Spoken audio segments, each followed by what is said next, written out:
Lot of corny man. A lot of corny rappers, man. I'm just like, yo, man. I could name a list of 100 corny rappers, yo, right now. Man from New York. They ain't supposed to be rapping. I mean, who really like these? Who really like these? Tell me, I want to know something. 3 conversations with the devil. Why with the devil? Well, to make a fair decision, I think you have to be aware of both sides. And I was approached, so of course I had a conversation. It doesn't mean I rode with him or believed him. I just was able to recognize him by what he said to me and what he offered me.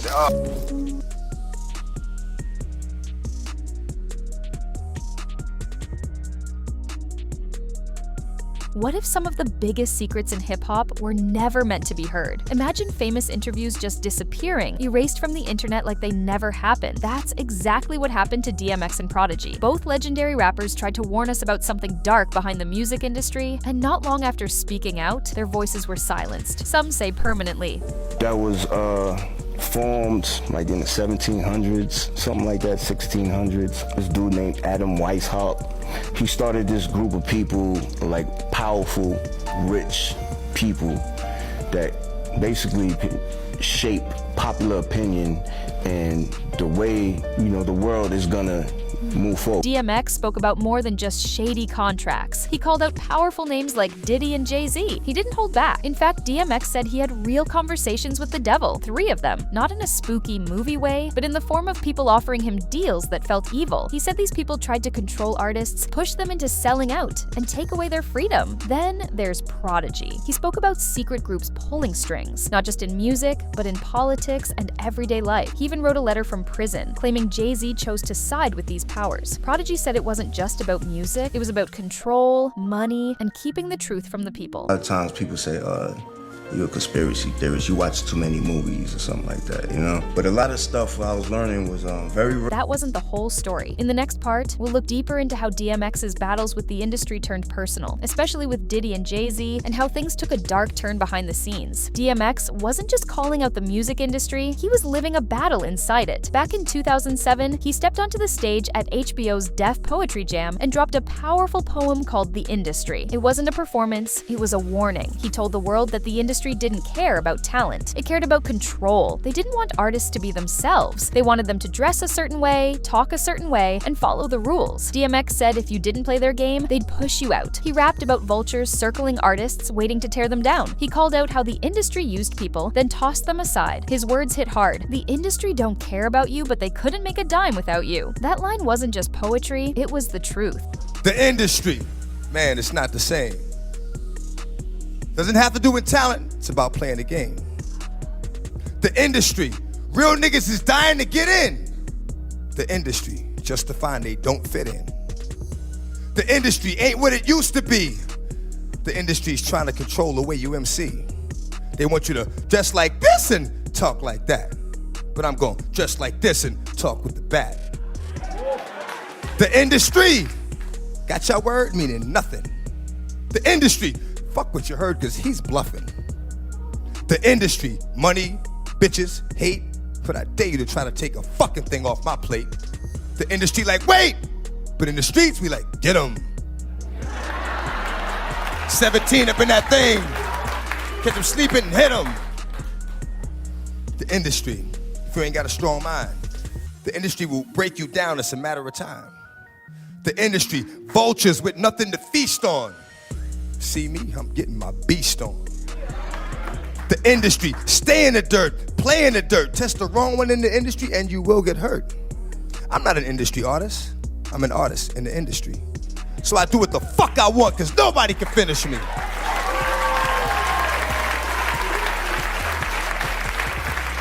The industry, wanted, dead or alive, new artists to sell their souls in the way they survive. The industry don't give a fuck about you, but the industry couldn't make a dime without you.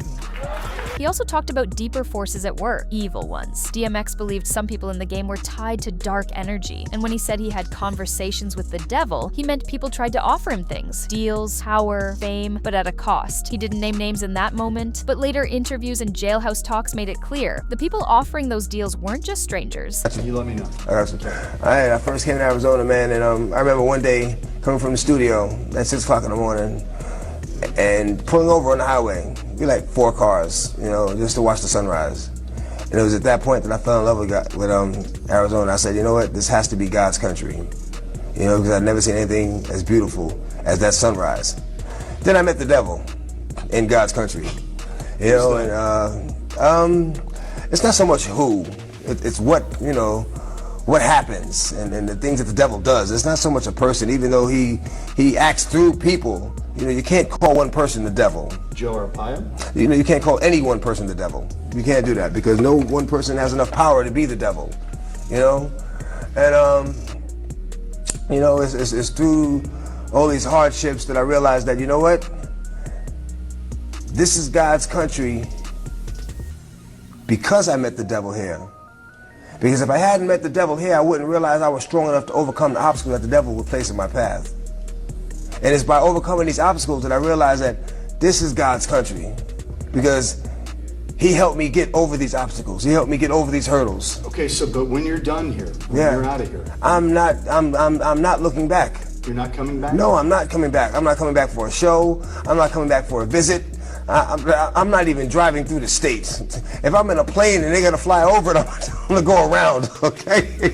And what happened next would shock everyone, because DMX would later speak directly about those offers and who was behind them. That's when things got even darker. Years later, DMX opened up even more during an emotional interview on the Dr. Phil show. He said he had not one, but 3 conversations with the devil. This wasn't about a man in red with horns. It was about real people offering him deals that felt evil. DMX explained that to make a fair choice in life, you have to understand both sides, good and bad. And when someone came to him with promises of power and success, he listened, but didn't accept. He said, I was able to recognize him by what he offered me. That's when DMX knew he wasn't going down that path. He turned away from what he called the devil and chose a harder road, one that wouldn't cost him his soul. These weren't just dramatic words. DMX believed the music industry was part of a bigger spiritual fight, one that tried to trap artists and strip away their faith, their voice, and their power. You've had a song on every album, a conversation with God. Yes. You've had And a prayer. and I think you've had 3 conversations with the devil. 3 conversations with the devil. Why with the devil? Well, to make a fair decision, I think you have to be aware of both sides. And I was approached, so of course I had a conversation. It doesn't mean I rode with him or believed him. I just was able to recognize him by what he said to me and what he offered me. Say, oh, now I know you are. That's why I stopped talking to him. I put out 7 albums, but he's only on 3. But this personal battle wasn't the only one he faced. Up next, we'll break down how DMX's feud with Jay-Z went far beyond music, and why X believed it was a move to silence him. DMX's problems with Jay-Z didn't start with a simple rap beat. It got serious when Jay became president of Def Jam in 2004. At that time, DMX was finishing his 6th album, Year of the Dog. Again, everything was set, the music was done, the video was shot, and the release was ready. But suddenly, things stopped moving. You know, like I said, I had the crazy track record at Def Jam, everything was good. You know, I go to do the 6th album, and you know, Jay-Z became president. Yeah. You know, when he first got the job, he hit me with the call like, yo, dog, inmates is running the building, like, yo, you good? Finish the album, shoot the video. What happened? Niggas go on vacation and, you know, we don't know. What you mean you don't know? How do you listen to a whole album, pick a single, shoot a video, then don't know?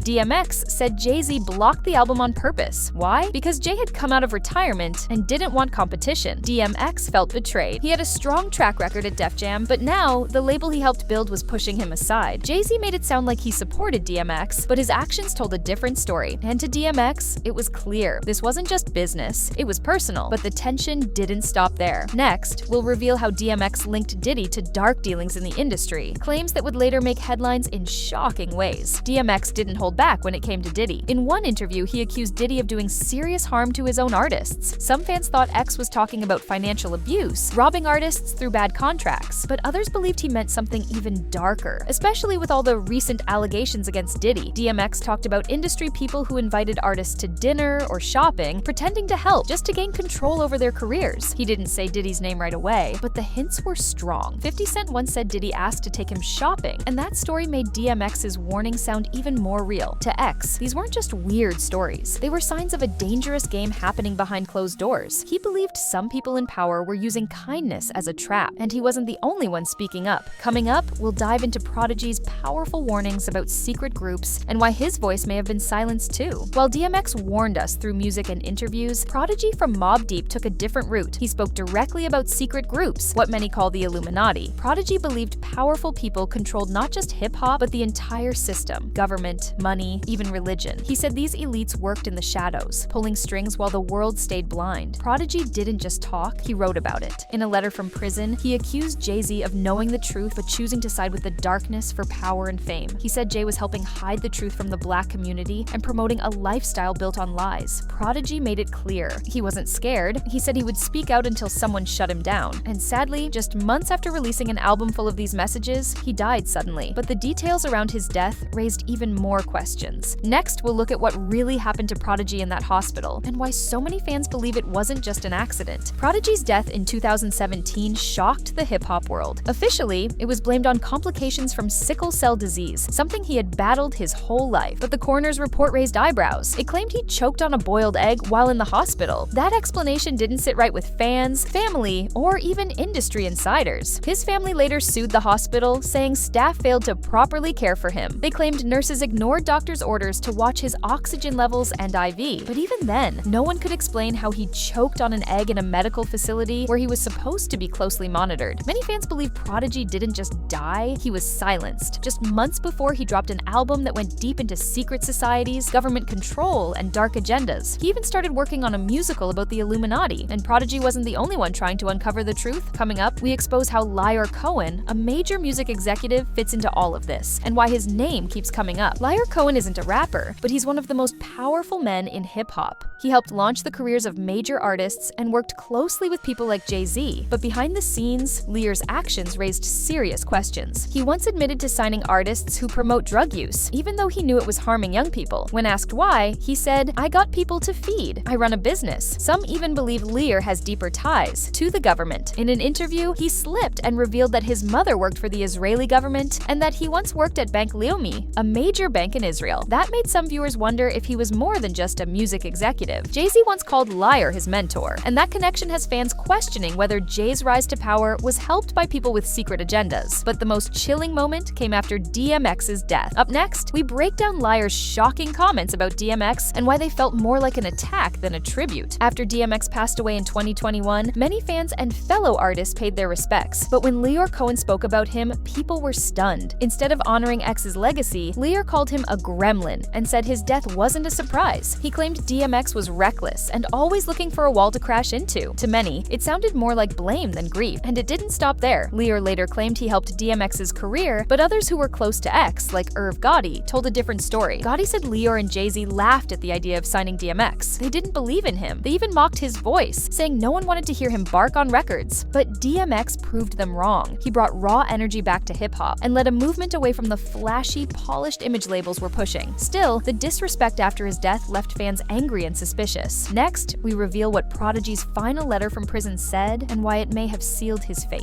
Before his death, Prodigy wrote a letter from prison that many believe revealed too much. In it, he claimed that Jay-Z knew the truth about who really runs the world: secret groups, government agencies, and powerful elites. But instead of warning people, Prodigy said Jay chose to stay quiet and sided with those forces for money, power, and corporate success. In the letter, Prodigy wrote, "Jay-Z conceals the truth from the black community and the world and promotes the lifestyle of the beast instead. He promised to keep exposing evil, fighting back, even if it cost him everything." And just months after sharing those beliefs, he died under mysterious circumstances in a hospital. That same year, he released his final album, The Hegelian Dialectic, which went deep into conspiracy theories and exposed the elite's plans for control. He was also working on a musical to break it all down even further, but that project never saw the light of day. So, when you put the pieces together, DMX's warnings about dark deals, Prodigy's letters, the missing interviews, and the strange deaths, it's hard not to wonder, were they silenced for speaking too much truth, coincidence, or cover-up? Let us know what you think in the comments. Were DMX and Prodigy trying to protect us from something darker, or was it all just talk? Thanks for watching. Don't forget to like, subscribe, and hit that bell so you never miss what the industry doesn't want you to hear.